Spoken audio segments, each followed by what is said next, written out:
Warren Vander Hill, Warren Vander, space, capital Hill. Okay, that's just for Keith. So most of the interview you're going to just look right at Okay. me, just conversation we're having. Sure. Again, with the audio, you know Right. this about stuff. Right. So I'm trying to feed that question in. So Okay. we'll start with, every Memorial Day weekend. Right. How Right. significant the 500 is. Every year in May, the attention of motorsports fans throughout the world is focused on Indianapolis, Indiana, and the annual running of the Indianapolis 500, an event that is known as the greatest spectacle in racing. The winner of that race receives the BorgWarner trophy, and of course, part of the creation of BorgWarner is Warner gear that began only 60 miles north of where that race is run. So Warner Gear in Muncie, Indiana, a company that began here, has a very important part of that significant event in motorsports racing.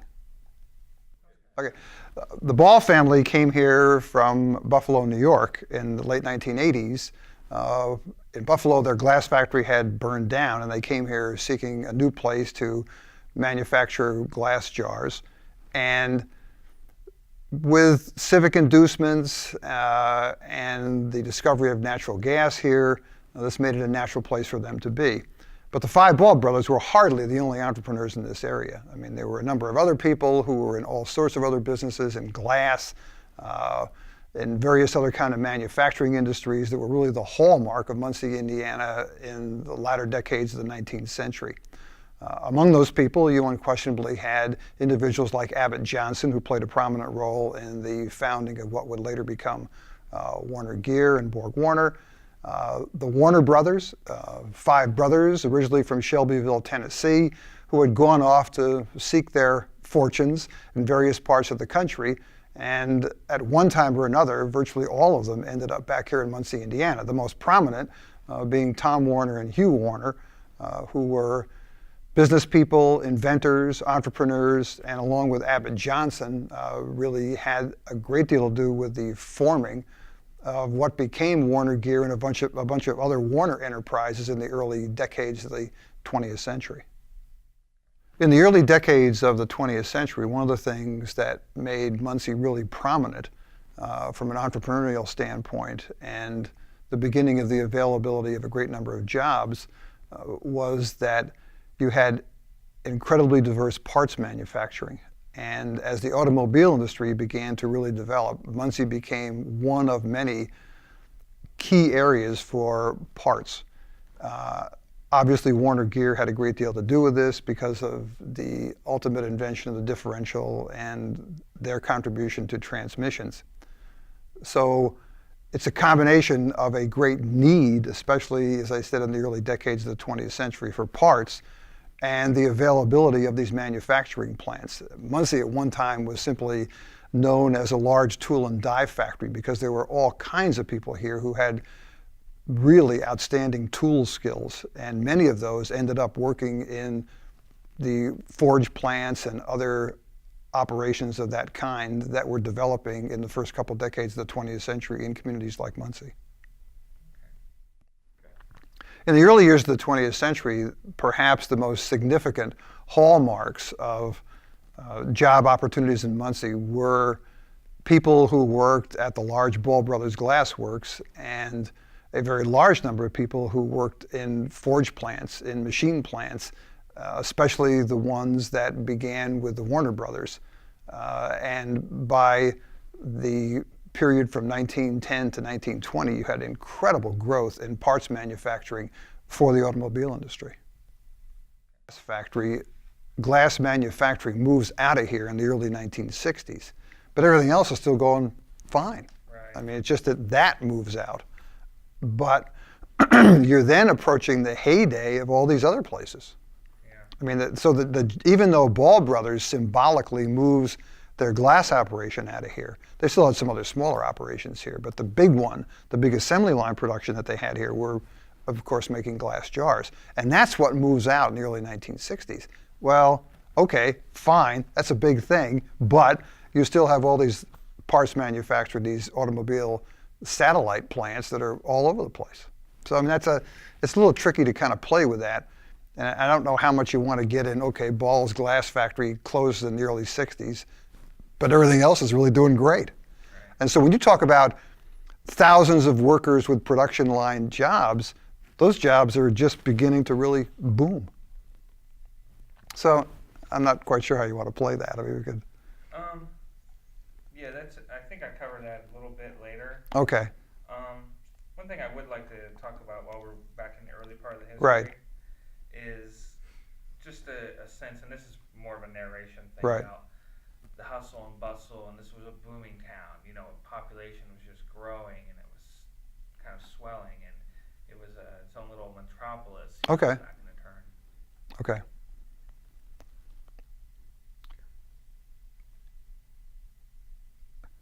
Probably, or I don't want to do probably. That's a bad intro. I was going to say In the- in the early. In the early decades of the 20th century, Muncie, Indiana was a vibrant, enterprising town. The downtown was a real downtown. There were shops all over Walnut Street. It was a focal point of the civic life of the community. There were abundant jobs at the Ball Brothers glass plant, at a host of forge plants and machine plants around the community, those largely serving the growing automobile industry headquartered in Detroit. Was there, how was the quality of life for these people that were able to come and get these jobs and start this American dream? Well, the only reason I mean, yeah, we can go to that, but I think what you're really after is once you get the New Deal legislation that permits the organization of unions and the right to bargain collectively, that's when the wage base of this really takes off. I mean, what you've got before that is a classic example that, like my grandfather working in a furniture factory in Holland, Michigan, if you had work, you worked. If the work wasn't there, all the workers got sent home, and there were no fringe benefits that allowed them to do anything until the owner of the factory got an order and called them all back. I mean, that's kind of what I grew up with in my family up in the western part of Michigan. So that was what Muncie was all about. I mean, if the company had orders, and a lot of companies here did have orders, so there was a lot of work here. But you didn't have what you're really trying to get at, which is by the latter part of the 1930s and in the years after the Second World War, when the unions really became powerful, especially in the automobile industry with the organization, the United Auto Workers. I mean, that's when they really began to get wages and benefits that enabled them to become, as you say, they were able to fulfill their American dream and enter economically, certainly, the American middle class. So that's a little bit tricky. Okay. So I mean, yeah, there are jobs here, and a lot of people are working. But when the contracts are here, they have jobs. I mean, I was kind of thinking in the terms of what Jim said with the Middletown Studies. They were studying the effects on social life, and people could, have these jobs, and it seemed like he was leaning towards that. well, that's true. I mean, what the Linds really discovered was class. And the Middletown Studies are, without any question, the first participant observer studies of a small industrializing American city to look at the differences in every part of one's life that would be people in the business class, people in the working class. That now is seen as an incredible oversimplification, but up until that point, when the Linds came here in the mid-1920s, no one had ever studied an American community. Now, admittedly, what they were looking at was the effect of industrialization on a small American city. But when they looked at it from the standpoint of people in the business class do this. They go to this church. They belong to this club. They get up at this time of the day. People in the working class go here, go there, belong to this club, live in this part of town. And so that's really what the playoff is throughout the Middletown books. That was really good. Stop that. You made it sound good. The Warner brothers grew up in Shelbyville, Tennessee. There were 5 brothers in the family, and they went to different parts of the United States originally to seek fame and fortune. Tom eventually came back here, as did his brother Hugh, and got involved with a well-known local financier and entrepreneur named Abbott Johnson. And it's really out of Abbott's financial background and connections in the community, and Tom's ability as an inventor and an entrepreneur, and Hugh's ability to be an inventor and an entrepreneur, that brought that group together to form what ultimately became Warner Gear in the first decade of the 20th century.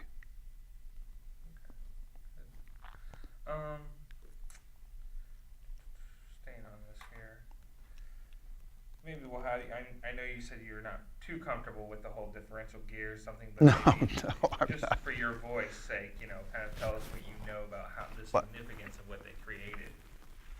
I've actually got to, let me just check this here, because I checked this last night. Let me just look at some here, because they really were, because they stopped making differentials in the late 20s, which I didn't know.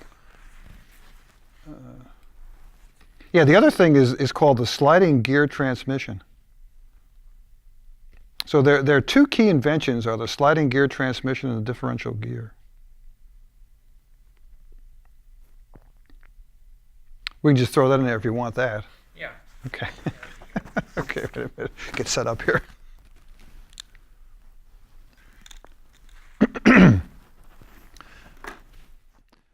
The two key inventions that Tom and Hugh Warner really came up with were the sliding gear transmission and the differential gear. And that occurred, about 1902, 1903. By 1908, they had pulled a lot of this together along with the financial backing of people like Abbott Johnson to form what would ultimately become Warner Gear. That's good. That's good. Yeah, that's better. Yeah. You kind of already covered balls a little bit being invested in there. Yeah, I can ask you a question about that. In the paper I read last night, which is Dwight Hoover's paper, I can't find any reference to the Ball brothers investing in Warner Gear. Where'd you get that? Jim. Well, I said that all along. I'll tell you, I can't find it. I mean, I'm amazed that Dwight would mention that. I mean, there were some banks in town that invested in what became Warner Gear. Abbott Johnson was the main. Yeah, but I don't. In Dwight's paper on the Warner family and the beginning of the automobile industry in Muncie, there's no reference into the Balls at all, unless it's through the banks, because the Balls had a great deal to do with what ultimately became the first Merchants Bank in Muncie. Okay. So I don't know. I mean, you can use it if you want to, but after reading that last night, I was a little uncomfortable with it. Tell Jim you want documentation on that. Yeah, let's go ahead and cover it so it's covered. So, as they began to grow into Warner Gear in this company, Right. who were the players? The main players in the formation of Warner Gear were primarily Abbott Johnson, a local financier who had been involved in a number of enterprises going back to the last decades of the 19th century. He'd been involved in the manufacture of roller skates. He was involved in the local power company to power the beginning of phone lines and various other kinds of electrical enterprises. He got involved with Tom and Hugh Warner in particular, and out of that combination, plus members of Johnson's family and his connections with local banks and other entrepreneurs, he pulled together a lot of money to begin what ultimately, by the end of the first decade of the 20th century, would become what we know as Warner Gear. Tell me how, and this is more of a storybook kind of sound, this, maybe it's kind of just a line. This Warner Gear started in a garage, with these brothers, and it eventually grew into this factory, which moved on to Kilgore Road. So just a real quick, going from a garage to their first building to Kilgore. So after their the Warner brothers began their enterprise as orders came in for differentials and their transmissions in a very small garage downtown Muncie. But as orders increased, especially as the automobile industry grew north of us up in the state of Michigan, orders would increase, they'd go out and hire more people, so that by the end of the first decade of the 20th century, there were well over 200 people working for what would ultimately become Warner Gear.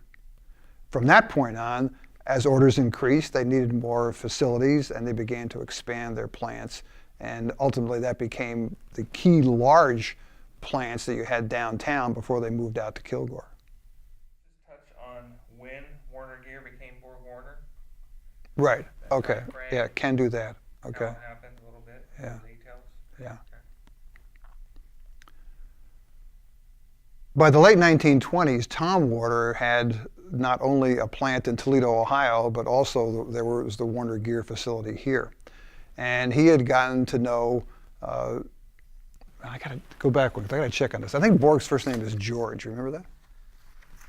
I've got it here somewhere. Well, I've got it, but I want to make sure I get that in there. Do you know what the connection is? The guy made clutches. I just looked it up last night. Oh, really? Yeah. So it's what you're going to get in the soundbite is the combination of clutches and transmissions. Makes sense. Yeah, it does. I mean, but you know, that's why I'm glad you sent me the questions, because it'll enable me to go over this a little bit. I'll just call it. It's Borg and Beck in Rockford, Illinois. The other thing we got to get in here is Warner Gear came up with their slogan that they used forever in 1913. Oh, yeah. Yeah, you know what the slogan is? No. Quality is remembered long after price is forgotten. Oh, wow. We got to get that in there. Because Gary says that. Yeah. On the Okay. drive in. Yeah, we'll get it. Oh, does he? Yeah. I'll have you say that here at the end. Well, yeah, make sure you got that down there, because I do want to say that. Yeah, because that really jumped off the page at me. But it goes back to 1913 when they came up with the slogan, and they stayed with it forever.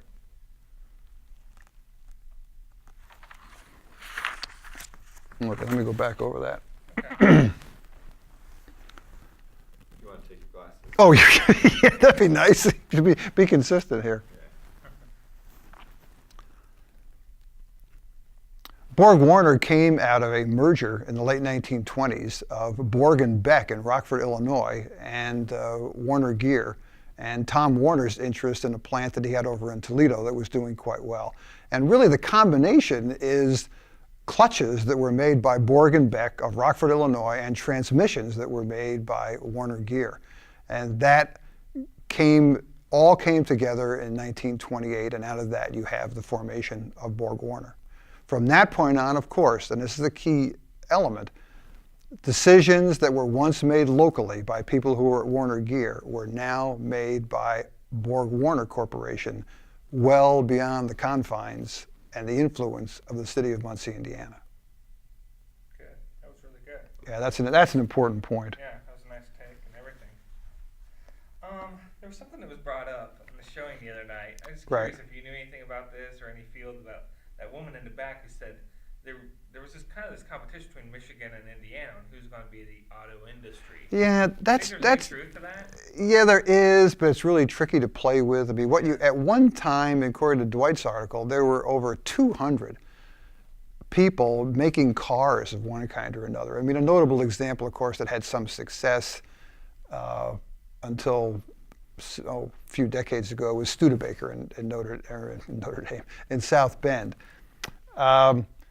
But there was certainly competition, but you're off on a whole nother part of the history of the automobile industry. I mean, I think what you really want to keep your focus on is that what these communities were. Well, I'll do that.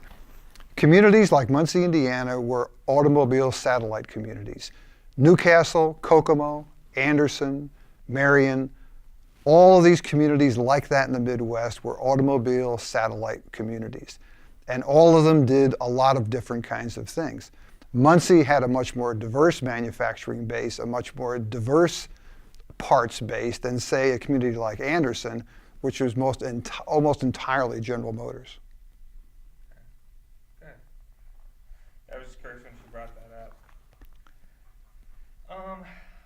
One last thing we'll hit on this kind of topic is the big one that it's more of an underlining theme is these workers always call it Warner Gear still. Right. In their mind, it's always going to be Warner Gear, Right. not BorgWarner. Right.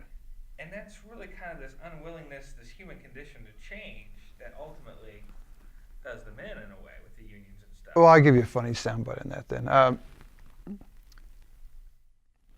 People in Muncie, Indiana always referred to Warner Gear from the day there was a Warner Gear in the early decades of the 20th century.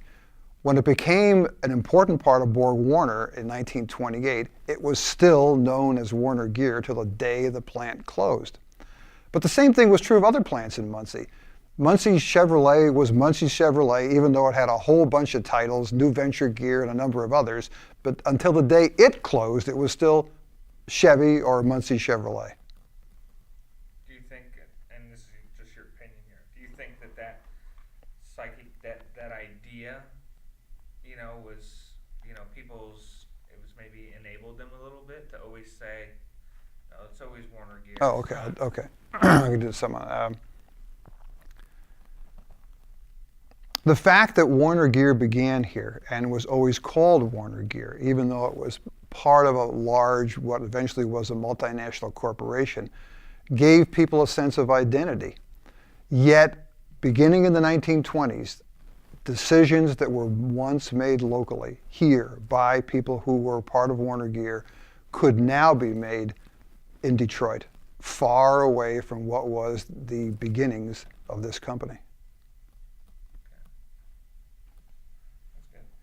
Let's grab that one soundbite real quick about qualities remembered long after Oh yeah, let me see. Do their this. slogan. Yeah. In 1913, Warner Gear came up with a slogan, "Quality is remembered long after price is forgotten," that stayed with the company until the time that Warner Gear closed here. It was part of the slogan of BorgWarner. Okay, good. What's time code? When I first came to Muncie, Indiana to join the Ball State faculty in the 1960s, Muncie was a community with a vibrant downtown, a community that had a very diverse workforce. There unquestionably were abundant, well-paying jobs, particularly union jobs, in companies like Warner Gear, Westinghouse plant, a number of other forge plants around town. There were jobs, as people described to me, very good jobs, union jobs with excellent fringe benefits and excellent pay on every corner. So the community that I was introduced to was a community that had a great sense of itself. It really did see itself as a very successful, forward-looking community with thousands of people that held these production line jobs at the factories that were all over the community. That began to change in the late 1970s and on into the 1980s. The jobs that people had in places like Warner Gear were jobs that had excellent wages as a result of union contracts that were hammered out in the years after World War II, that enabled these people to enter the American middle class from an economic standpoint and to fulfill what they saw as their definition of the American dream. Good.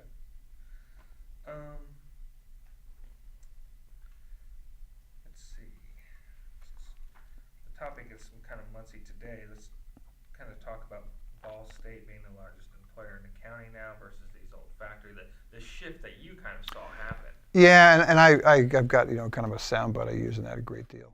The Muncie, Indiana that I came to in the 1960s was the community with an abundant number of well-paying industrial jobs, a diverse workforce, a community that was prosperous, that was forward-looking, where people had all kinds of opportunities to get jobs that would not only give them good salaries, but also gave them some sense of having a future with fringe benefits, health care, and things of that nature.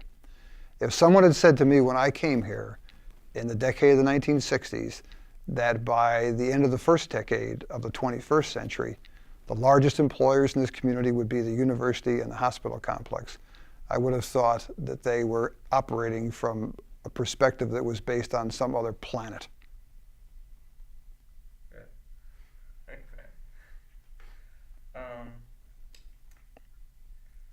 Let's kind of, and maybe this is just for a quick soundbite, talk about the two biggest employers now are really lasting legacies of the balls. Because we didn't touch on how the Oh, balls I see. now, Okay. the university and the hospital. Okay.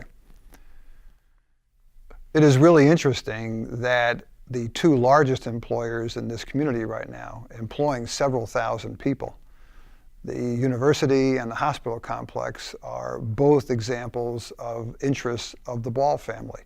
I mean, certainly the Ball family had a variety of other interests as well, but there is no doubt that you would not have this hospital complex, you would not have this university if it had not been for members of that family. Tied into the Well, you got to be careful about that because you're talking about industrial unions, because one of the things that I should tell you historically, and that the Linds do point out, is that you had craft unions under an old group in the 19th century called the Knights of Labor. I mean, the guys who were blowing glass jars by hand, that the Linds use as their example of change to production line making glass jars. It's a contrast between an individual guy blowing a glass jar who was a member of a craft union and had a real sense of craft. What you're really talking about, that's why I got to be a little careful about this, are industrial unions. I mean, with the two models of the AFL, which is a craft orientation, you have people who are glass blowers, but then the CIO operation was everybody in the plant was part of one big union. So I'm just telling you that by way of background, because as you lead into this, you'll hear me use the phrase, what the Wagner Act really did, well, I'm going to talk about this as what the New Deal legislation of Franklin Roosevelt, or what the New Deal legislation of the 1930s did, was enable people to now have the right, by law, to bargain with their employers and to organize unions. And that begins to play out, you know this, beginning with the sit-down strikes in Flint and things like that. So that by the end, in the years after the Second World War, that's the great period in American history of incredible union growth. Now that's what you're after, and we just got to find a way to, to tighten that up. But that's the historical background. I like that. I like that you separate it for me, and even the viewers. There is a difference between these skilled union guys, the glass blowers, and maybe were the gear cutters in there as well? Well, anybody who was, I think of it because the Linds portray it really as the Ball brothers' glass manufacturing plant. And what they talk about, it almost, I used to say, highly respectful detail, is the whole notion of an individual glass blower making a glass jar. And what went into the training of that person to blow that glass to make a jar. Fast forward to what the Linds are looking at in the 1920s. What had the manufacturing of glass jars become? It had become an assembly line production. And that is the two sides of what the Linds are looking at. What is life like when you've got these craftspersons blowing individual glass jars? One glass blower, a jar. And then an assembly line that's turning out hundreds and hundreds and hundreds of glass jars on a shift on a daily basis. Now, of course, that's before there was any union in the Ball brothers plant when they're looking at it in the mid-1920s. Then what happens in the 1930s as a result of New Deal legislation is that now you have all the people in the plant who are given the right to organize and to negotiate a contract, because we're going to get into this whole thing about contracts, with their employer. And the employers don't want to do that. I mean, it's simple. I mean, when you talk about pushback, the pushback is there were very, very few employers, certainly not any I know of, in Muncie, Indiana, who were in favor of letting the workers have a union. But now federal law said you could do that. So Matt, that's the backdrop to what we want to talk about. Would you say, just to stay on that same thread, Yeah. Using the glass blowers, were the gear cutters? Do you know?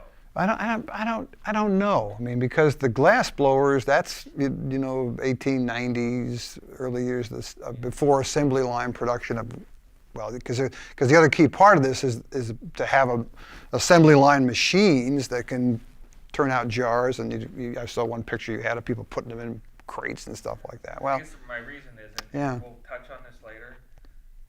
Bill says it. They went from skilled laborers, guys who were specific. Yeah, that's true. Had gear cutting skills to again an assembly. So yeah. So the whole skill sets were beginning to be lost. Mm-hmm.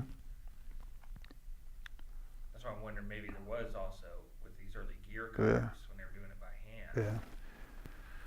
Well, I mean, yeah. I mean, it's hard because how much can you do in a short period of time? I mean, I don't know how you get at that, because what you're really looking at is trying to get these people in these unions bargaining, negotiating these contracts. The contracts, because they were making so much money in these automobile companies, they essentially gave the unions pretty much what they wanted, and that's why they got the wages and fringe benefits that they got.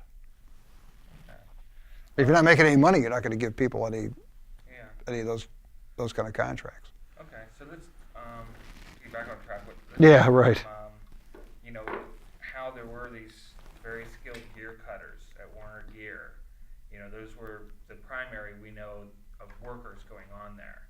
And then we'll lead into the Wagner Act and how it kind of helped broaden the unions. So went kind of from skilled tradesmen to a broader protection. Yeah, well, because, you know this from your own family. I mean, the problem with the unions, when you talk about them, is the union is really divided into production workers and skilled trades.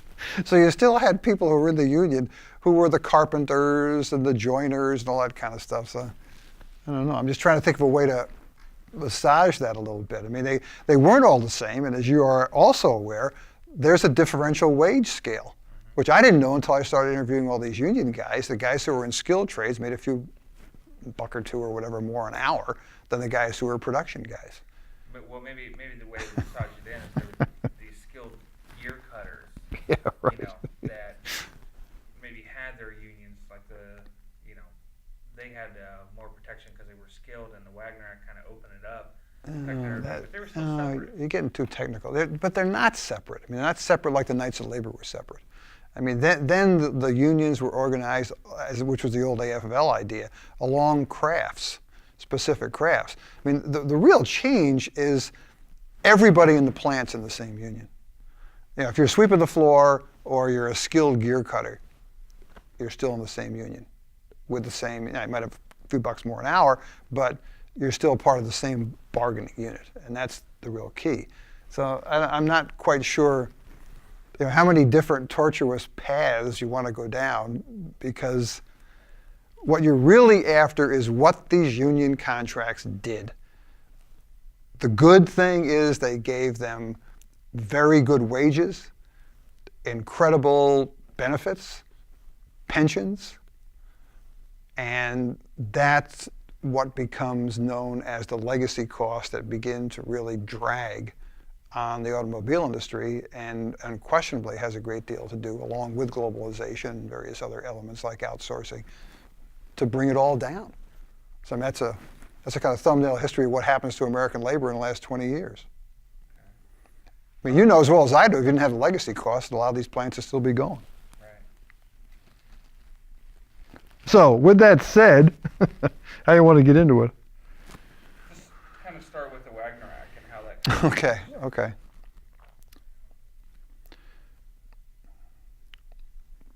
The New Deal legislation of the 1930s gave workers in plants like Warner Gear the right to bargain and to organize into unions that covered all the people who were in the workforce.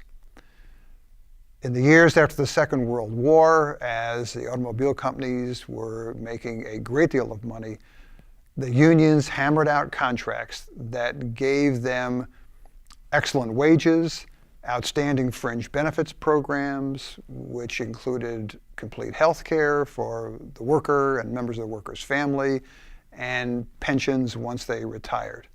And as long as the automobile companies were doing well and the unions had the right to bargain with management, they hammered out these contracts that enabled members of these unions to enter the American middle class and to do very, very well financially.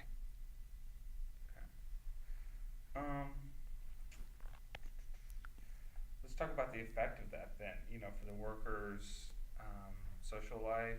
Okay. When they started to get into having more of a middle class.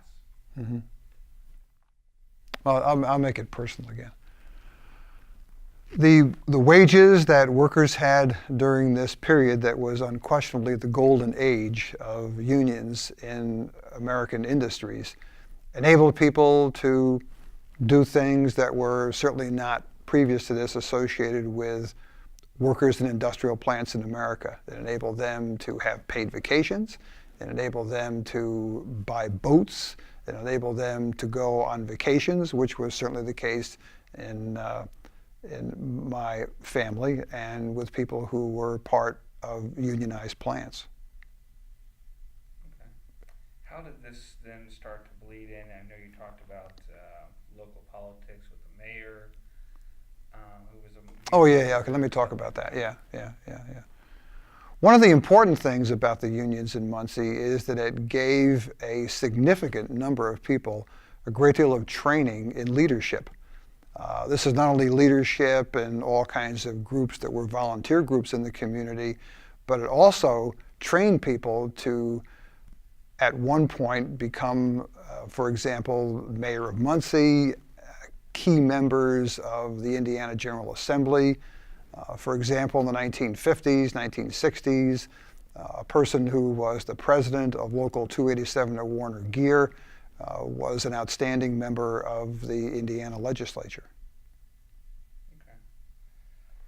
Let's push into two on this one. What effects would, I guess I'm going to, I'll read it kind of and then we'll talk about the effects that the union culture have on the individual's psyche when it came to work and legacy and stature in the community and its quality of life. You know, this is a big positive effect, but maybe it also, and I can speak from personal experience with my Right. father, Yeah. these guys weren't individual thinkers as much anymore. It was about the union takes care of you, the company takes okay. care of you kind of mentality that does them in the end. You know, You really think that's true? I don't know if that's true. Maybe you're some of it's personal you're closer to experience. this than I am. I mean, I think what really does them in the story we're talking about is that you end up with a retiree group that is one pressure group, and you end up with people who are going to be eligible to retire because they've got 30 years in, and then you've got a number of people who aren't going to get their 30 years in who really aren't that crazy about doing a lot of things for the already retired and the soon to be eligible to retire and just want to take the pay, take the money. Well, let me say, I'm not going to say it's one thing. Right. I think that's a part of it. Right. Is that their psyche and their mentality is, you know, this brotherhood myth, you know. You think it's a myth? Well, we're going to get into the mythology, not Yeah, that I it's a don't myth, know. but the Yeah. mythology of it. Yeah. Well, Joseph Campbell, you know, Yeah. kind of breaking it down. Right. But let's start with, you know, the effects of this culture on the individual's psychic and the union workers in Muncie, and because of their quality of life, their stature in the community, stuff like that. What the large industrial unions did at places like Warner Gear with Local 287 is it gave people a lot of clout. It gave them clout and a feeling of solidarity and brotherhood within the plant, but also outside the plant. It was the largest industrial union in this community by far, at one time having over 6,000 members, and they were involved in every area of the community you could think of. They were influential in elections. They ultimately played an important role in campaigns like the United Way. They offered their members all kinds of recreational opportunities. So it really became a very large family-oriented enterprise. Okay. Would you say maybe that in some ways it became a club, you know, to be in these unions? I mean, they had their rules, you paid dues, you had benefits of, you know, all of this stuff that came along with it, protection being one of them, the social life, I mean, They kind of became their own little, you know, because people who weren't in them did see, there was some jealousy Yeah. going on, Yeah. you know.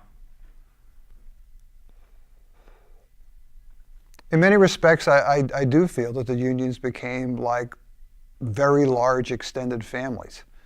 They had a lot in common, which was their work experience, and they shared a lot of things that one would define as recreational, political, outside of the plant. So there was a lot of camaraderie. There was a lot of solidarity. There was a lot of brotherhood that existed within the unions that gave them what I call a kind of family orientation.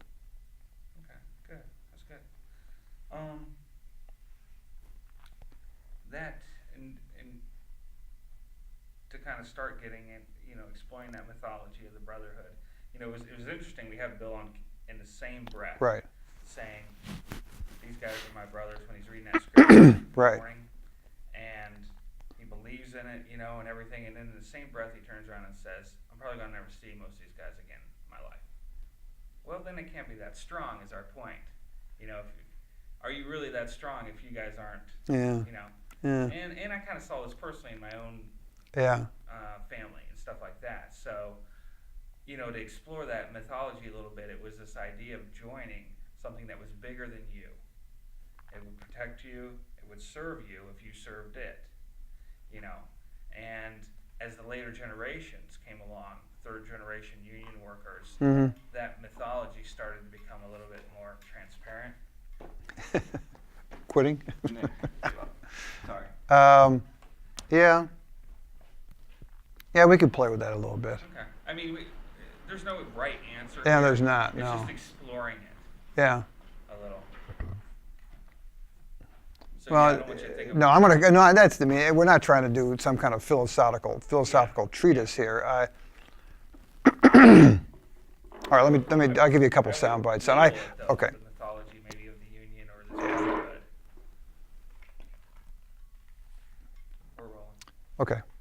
I think that unions like Local 287 at Warner Gear gave people an important sense of belonging.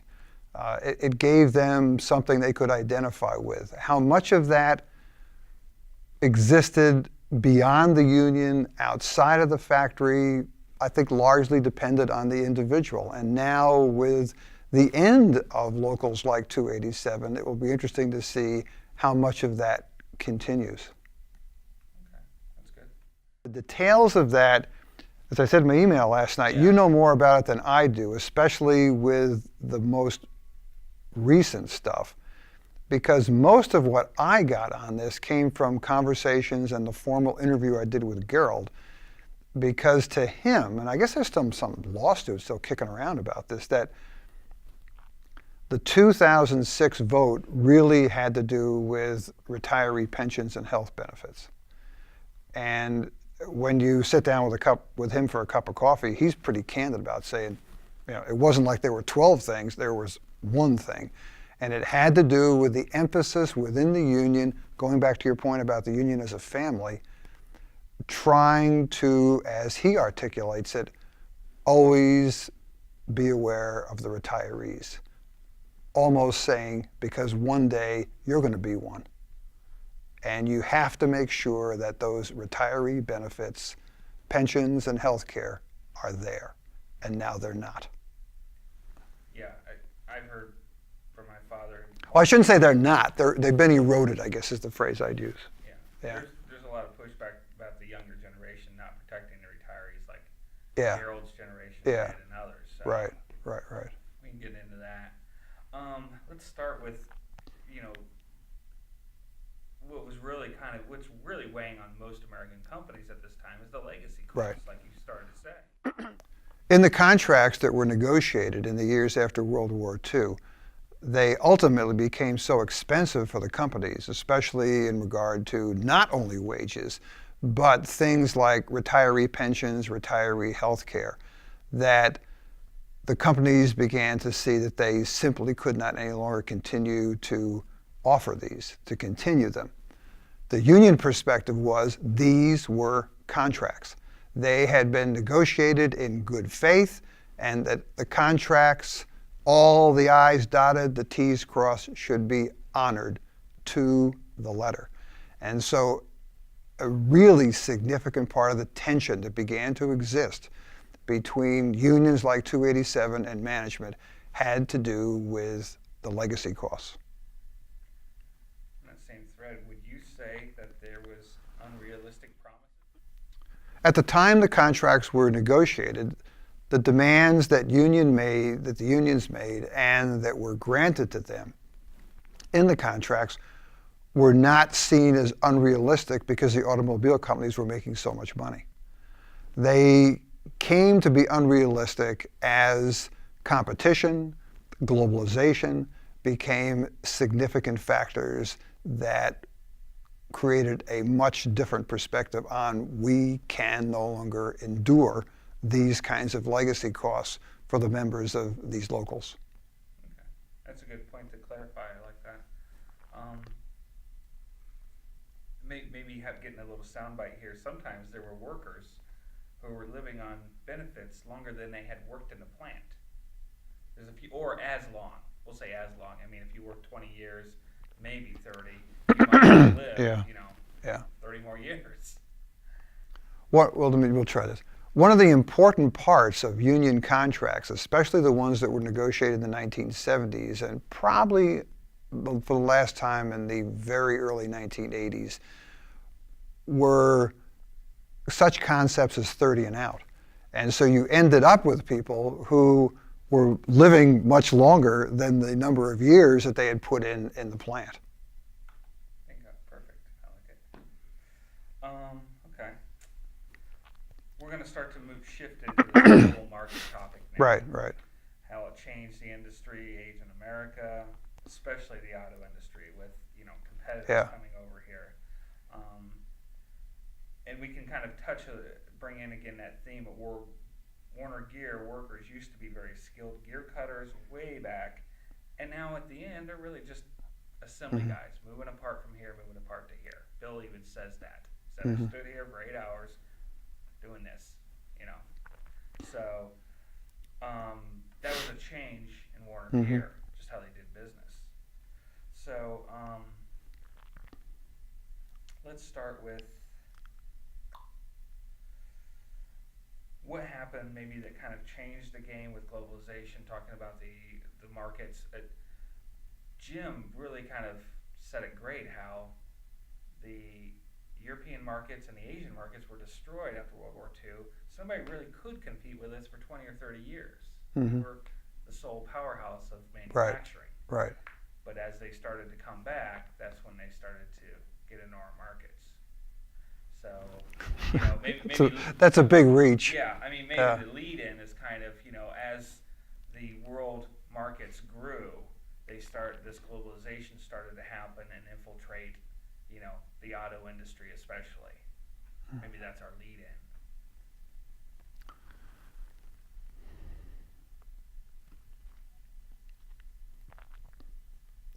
I think that the main competition for the American automobile industry really came with the revival and development of the automobile industry in Japan in the years after World War II.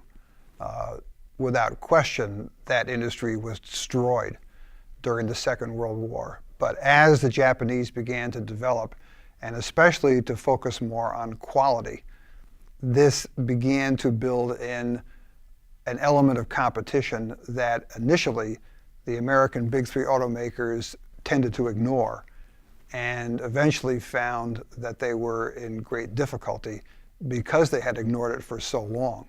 Here were companies that didn't have the legacy costs that the big three automakers had negotiated through the union contracts in the 1960s and 1970s. Side question, kind of real quick. I know they exist. I don't know if you know any details about this. There were treaties, U.S. treaties with Japan and stuff, that made it possible for them to come over. They used to come over in groves and inspect our factories. Oh. And my dad would Yeah, he would know that, yeah. swear about how 20 of them would come in and take pictures of Yeah, everything. yeah. And the workers weren't even allowed to bring a camera in the facility. And then they would go back and basically replicate everything they filmed. Yeah. The I only don't know the name of the treaties, but I know they exist. Well, the only story I ever got on that when I interviewed these auto guys, the fellow who was the last president of the union at Delco Battery here in town before they closed, told me he was part of a delegation that went over to Japan about 15 years before Delco closed in the 1990s. And for the first time saw up close and personal, as he phrased it, what the quality of these Japanese cars was by that time, and came back to tell the brothers in his local at Delco Battery, Muncie, Indiana, we've got a real problem.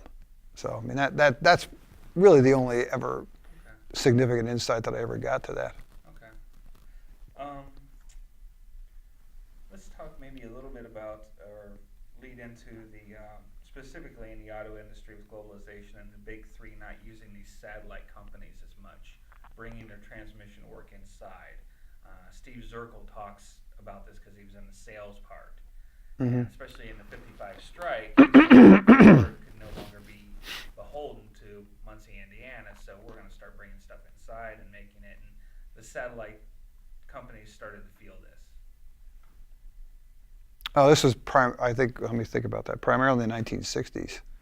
Yeah. On to Yeah. Okay. Right. In the 1960s and 1970s, the big three automobile companies that had for a long time had a policy of giving a lot of work to all kinds of satellite companies like Warner Gear throughout the United States. At that point, they hadn't done a lot outside the United States. They began to realize they wanted to bring a lot of this back into the company. And so by bringing a lot of it back into their main manufacturing plants in the Detroit area, it caused all kinds of difficulties for the parts manufacturers that had been such an important component of the American big three up to that point.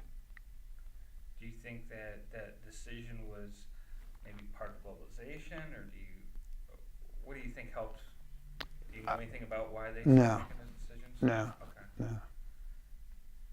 I mean, Steve my gut reaction is it was as much a cost-saving thing as anything else. Now, let me give you a quick little history vignette. One of the reasons why in the years after World War II, these satellite automobile plants boomed so much, and this really goes back to Henry Ford's original view that if you have everything in one plant, and that plant goes out, goes on strike, everything shuts down. Well, by putting in the satellites, as you probably know from your own family, what you did was you'd shut down the whole industry, because once this plant went on strike, then the members of the union would honor the strike at all these other plants and eventually shut it down anyway. So the Ford view, if we only have one plant in Detroit at River Rouge, and that plant goes down, we're really in big trouble. So let's farm all these parts out to various other parts. Okay, that works okay until you get a union. And then once you get a union contract and local such and such goes out in Steubenville, Ohio, then all the other locals say, well, okay, we're going to honor that and shut down the entire industry. And that was one of the great fears of the automobile companies in the years after World War II. Yeah. Okay.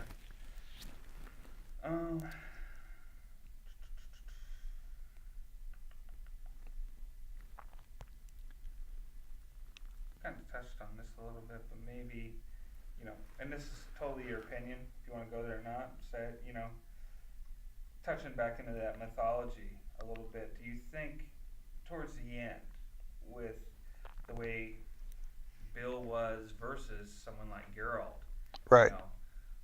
What changed in the union that made these younger guys kind of say, we're not going to protect them? Oh, okay. Well, I'll do that, sure. One of the important parts of unions, especially in the automobile industry, maybe more specifically right here at Local 287 of Warner Gear, was to always be aware of the retirees. And what that phrase meant was to do everything you possibly can to protect the pension benefits and the health benefits of the retirees, because quite candidly, even though you're on the line right now, you ultimately will enjoy the benefits of being a retiree. And that became a really critical point in the contract at Warner Gear that was voted on in 2006, which had to do with retiree benefits as much as any other single thing. But these are benefits that had been negotiated in contracts over the years.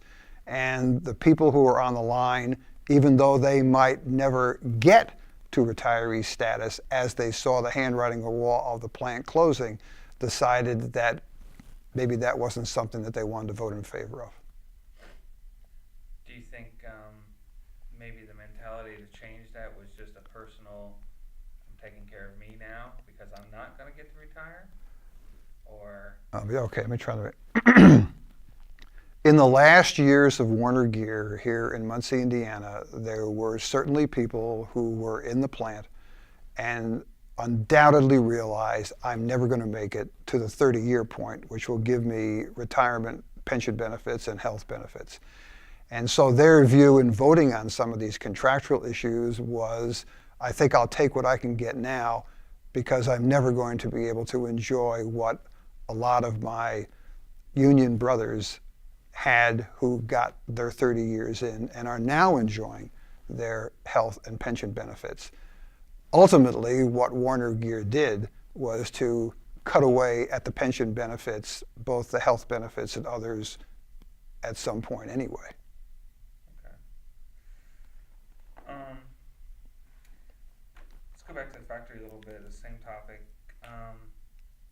How did BorgWarner start to change to meet these new challenges with globalization?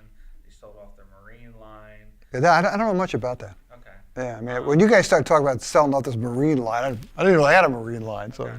Well, I'll try and get yeah, up to speed a little bit. What I'm looking for is saying, Warner Gear or BorgWarner as a corporation right. started to change to meet this globalization. right. They started selling off lines from their smaller companies. They started building factories globally to get closer to the customers. Right. Because we Okay. have a map from the 70s that Right. has a few North Americans Right. in there, and you look today and they're all over the place. 50 Right. locations around the world.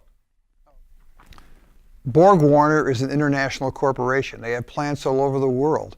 As they began to face increasing globalization, increasing competition, they had to be sure that they remained as competitive, as streamlined, as efficient as they possibly could. In that kind of scenario, in the 21st century, what you had in a plant that was once the largest employer in Muncie with over 6,000 people, a plant that once set the wage base to a great degree for Muncie, Indiana, was not very significant in the larger frame of things. Okay. Good.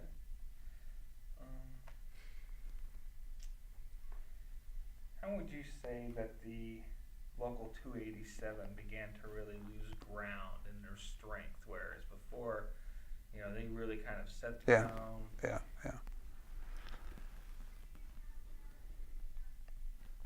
Local 287 at Warner Gear was at one time the largest industrial union in Muncie. At one time, at its high water point, it had over 6,000 members. That gave it an incredible amount of economic clout, of political clout in the community. As that workforce declined to a point where in the last several years it had only a few hundred members, that clout, that economic place was largely lost. Okay. I'm going to kind of feed you something here to kind of say the factories became kind of upside down. You said it before, but maybe just that kind of wording. They were supporting more retirees than were working on the floor. Yeah, but that's really a corporate thing. I mean, you're talking about that in the larger BorgWarner corporation. Well, which is interesting because this is, the union dues that were coming in were less because there were less guys on the floor. Oh, I see what you mean. Yeah, okay. that's where I'm going after with it. Oh, okay. So you're really talking about as the workforce declines, there aren't that many people to support the retired. Oh, okay. Kind of, in the union, it still started to, it's like I don't know if you know this, they just put Black Lake on the market to sell up in Michigan. Oh, okay. That's huge. Oh, yeah, it is. Yeah. They're UAW's home. Yeah. It's for sale now. Because they can't afford it. Yeah. Local 287 at Warner Gear found itself in a position in the last several years where the people who were working there were far fewer than those in the community who had retired. And so the amount of money that would be coming in from union dues did not even come close to supporting those who were on retired benefits, particularly pension benefits and health benefits. Keep going with me. This led to kind of their weakening in their clout, whether it's either financial or just bargaining, personnel. The fact that there were not that many people working in the plant any longer began to create not only financial difficulty, but also created tension between the people who were working who would not be able to get to retirement age and collect those benefits and those who were retired. Okay, good. It's important to emphasize that to the union, a contract is almost what I would call a sacred document. that the contracts were negotiated in good faith between management and the union, and what is in that contract is supposed to be adhered to by both parties.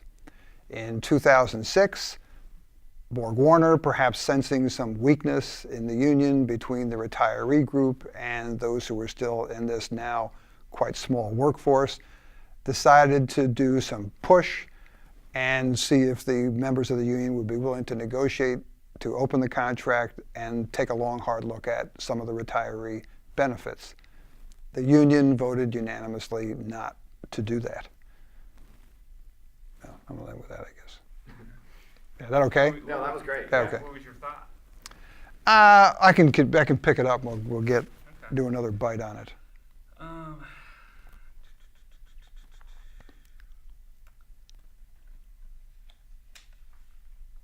So they voted not to open this up, and some people say, Right.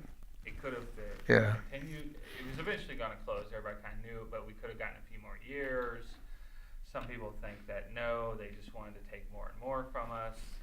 I Yeah. think that they were starting to Yeah, play this yeah. cat and mouse Yeah, game with yeah, it. you need somebody to say something about that.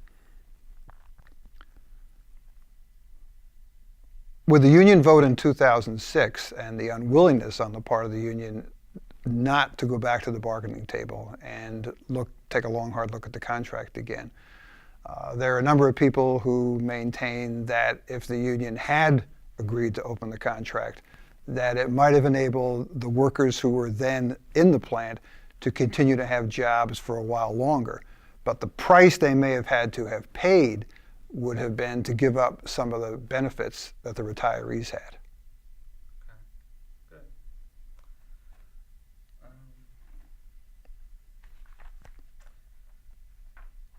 Some people have said that the '89 strike left an everlasting mark on our union. You know, things were never the same after that '89 strike. Gerald was even out there on the picket line as a retiree, Mm-hmm. you know, trying to protect the retirees' benefits and stuff. Mm-hmm. And Well, I hope I'm not confusing this. Was the '89 strike entirely about retiree benefits? I don't think it was. that's what. Jeez, I may have screwed this up. You might not be able to use some of that stuff. No, I thought the 2006 was the one that really had a lot to do with they wanted to reopen it up and look at retiree benefits. well, they didn't know what they wanted to open it up for. in Oh, okay. 2006. They just wanted. They said, "We want you to open your contract," and it had only been 15 months into the contract. Now, then you better watch what I said about that, because as you go back on that, I think that the '89 strike, you're right. I think I'm wrong. Yeah, the '89. Yeah, '89, yeah, okay. Well, scrub the previous 5 minutes. No, that's okay. Yeah. And then the vote was just because Bill. You're right. They don't You're know right. what they want. Yeah, they just wanted to reopen it. Yeah, okay. So I'm confusing '89, which Gerald said to me, that was entirely about retiree benefits. Yeah. Because it was at that point that the people we met out at the Senior Citizens Center said those who retired before '89 are still getting full benefits. So, okay, so scrub that. So Okay. we'll try that again. Okay. Well, if you want to go back and do the 2006 thing, we can do another bite on that. Yeah. Okay. In 2006, when BorgWarner came to Local 287 and said, we'd like you to reopen the contract and take a long, hard look at it, the members of the union really weren't sure exactly what elements of the contract they wanted to look at. The 1989 strike had been really critical in the life of the union because at that point, the issue became retiree benefits, retiree pensions, and retiree health care. Here you are in 2006. The contract has only been in force for a little more than a year, and the corporation says, perhaps looking at the fact that there weren't that many members of the union who were actually in the workforce, well, let's just open it again and take a long, hard look at it, and we'll see what adjustments we can make. That was a contract. The union view was it was a contract negotiated in good faith and should remain just that. Whether or not reopening it would have led to the plant staying open for a few years, I think is a point that certainly is debatable. Good. Yeah, that nails it. Yeah, that's a lot better. Okay. You want to write that one down? Yeah. just type that. Who is it that got, that sold the healthcare to get the buyout? Is it the guys that were still in the plant that had so many years. Yeah, because see, It's not the only guys who can vote on these contracts are the guys who are working. The retirees get the benefits, but they don't vote. And so you were down to a few hundred people who were the local 287 active workers. And they're the ones, whether they were eligible for retirement with 30 in like Mark Clevenger or weren't like Penrod and Bill. And so they were never going to enjoy the, quote, ultimate fruits of their labors anyway, because they knew darn well 5 years ago they were never going to get to 30. You had a situation where Yeah. a couple hundred workers had the destiny of That's right. several hundred workers in their hands on this vote. Right. So there's really three groups of people. You've got the young guys. Well, okay. Let me do it for you. You've got the guys, of which there are a few, they're dying off, who are pre-89 retirees, and they have full fringe health, pensions, etc. Then you've got the guys between Gerald's group, between 89 and to the point the plant closed, who had 30 years in, but they're part of this 1989, the contract they got. So they still have their benefits. Then you got the guys who retired, and there you've got two groups. One, people without 30 in, two, people with 30 in. And so if you had your 30 in, you're getting a pension. If you didn't have your 30 in, you're not getting a pension. And that's McIntosh and Penrod. And then they're the guys, then all of them, the bigger picture here is all those guys on that line, a couple hundred guys, gave up their health benefits forever.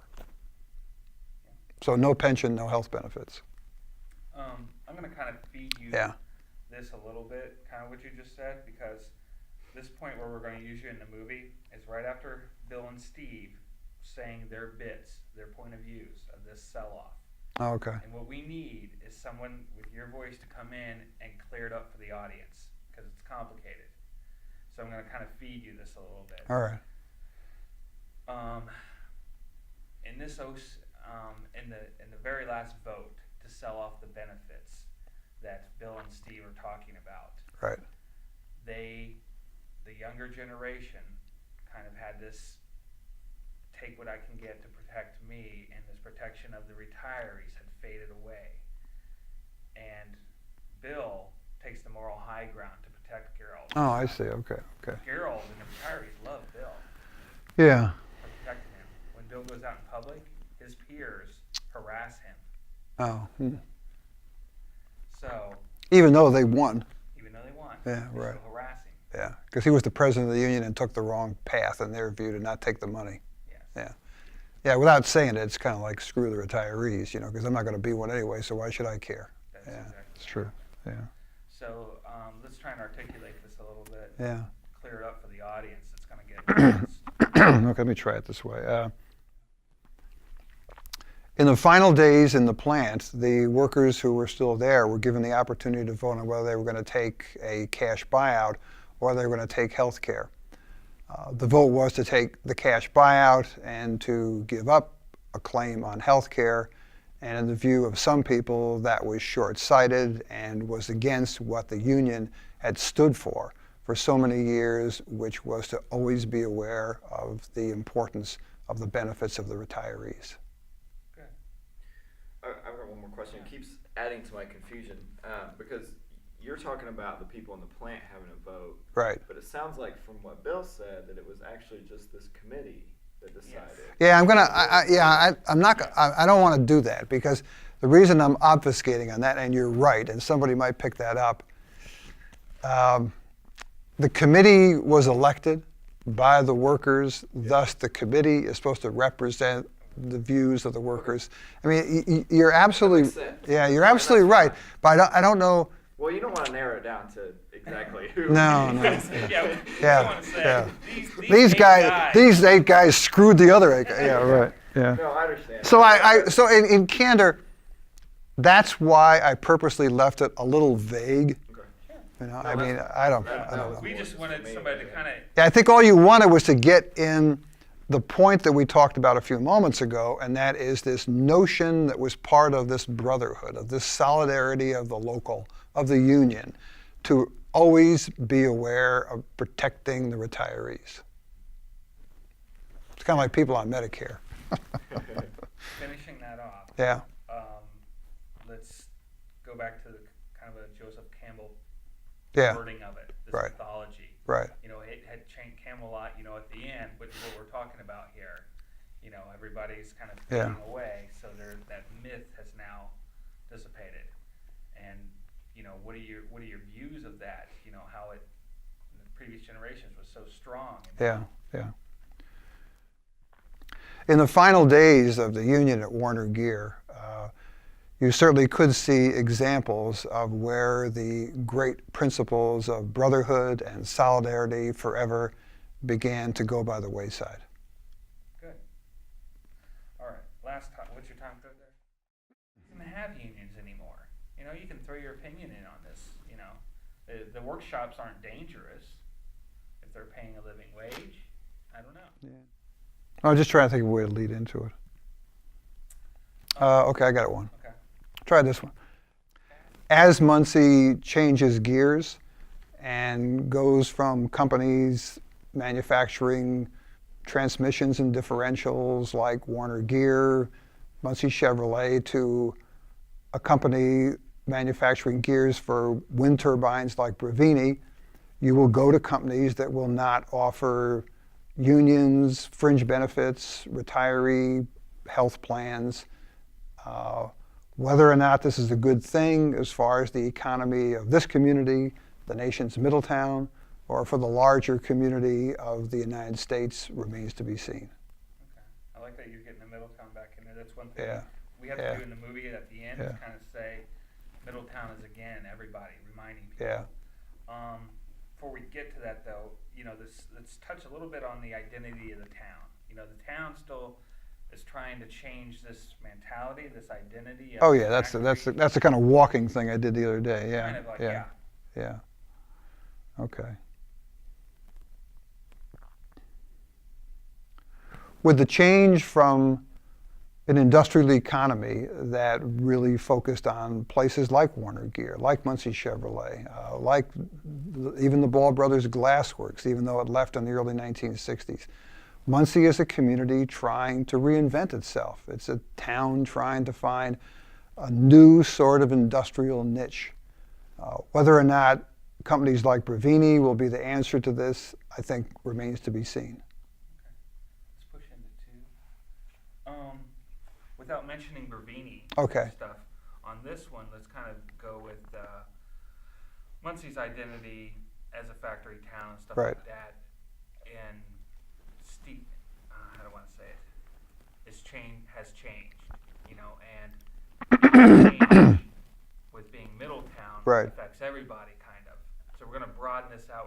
Mhm. This is kind of our review. We're saying what we said. Okay. The story of Muncie as Middletown was originally a story of the effects of industrialization on the town.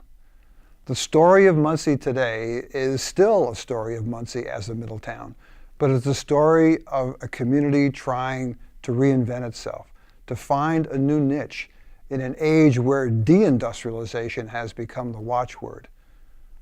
Muncie will have to contend with the effects of globalization. What will come of that remains to be seen. The Indy 500 trophy Okay. is seen as the staple of excellence in the automotive world, and that translated to the workers who helped build this industry. In Muncie, Indiana. Or just, you know, keep. You want to be global about this that? Oh, okay. as possible, so everybody can relate to this movie. The BorgWarner Trophy was seen as a symbol of excellence, of achievement in the automobile racing world. The same kind of excellence and achievements that workers in the automobile industry for so many years saw in what they accomplished. Good. Trying to think if there's a quick soundbite we Wait, can let's do see. about the union and culture. You know, something real short.